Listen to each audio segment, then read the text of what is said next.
Let's start at the very beginning. In the late 1800s, when table tennis was just a parlour game, the ball wasn't really a ball at all. Back in those early parlour days of table tennis in Victorian England, they didn't use fancy rubber or synthetic balls. They used what they had. Some of the earliest balls were simply made from champagne corks, or even rubber or clay. It was a makeshift sport played by the upper class after dinner. Everything changed around 1900, courtesy of a newcomer, the celluloid ball. James W. Gibb, a British enthusiast, discovered its light, bouncy properties made it perfect for ping pong. Seemingly overnight, celluloid balls became the standard, replacing corks and rubber balls, and suddenly table tennis felt like a real sport. The original celluloid balls were small and nimble, 38mm in diameter and weighing around 2.5 grams. They bent mid-air, letting players load on massive amounts of spin. But by the year 2000, the game was speeding up too much. To slow things down, the ITTF made a simple change, bumping the ball up to 40mm and adding a little weight, around 2.7 grams. That extra 2mm changed the game. Slower travel, less spin, and just better for viewers.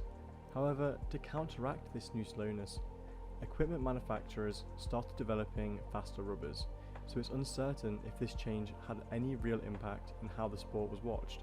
Celluloid had its downsides. It's flammable, expensive, and by the 2010s only 2 factories in China still made it, and that was for table tennis balls alone. Europe had shut its production altogether. In July 2014, the International Table Tennis Federation officially moved to plastic balls, sometimes called polyballs, made from polymers like ABS. These plastic balls were slightly bigger than the celluloid ones, as this transition introduced a minimum diameter of 40mm, known as the 40 plus, in an effort to reduce speed and extend rallies, whereas many earlier celluloid balls were closer to 39.6mm.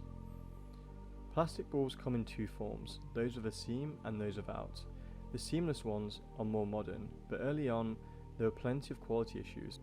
Balls broke easily, felt inconsistent, and players hated how different they were from what they knew.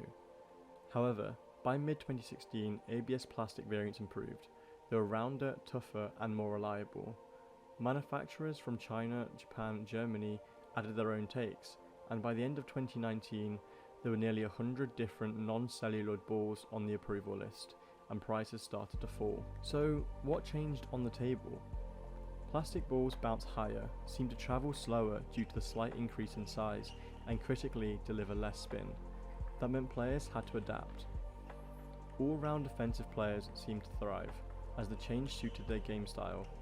However, heavy spin players and defensive choppers struggled a lot more. From cork to celluloid to plastic, each chapter changed how the sport feels, sounds, and moves, with players modifying technique, tactics, and even blade and rubber choices to keep up.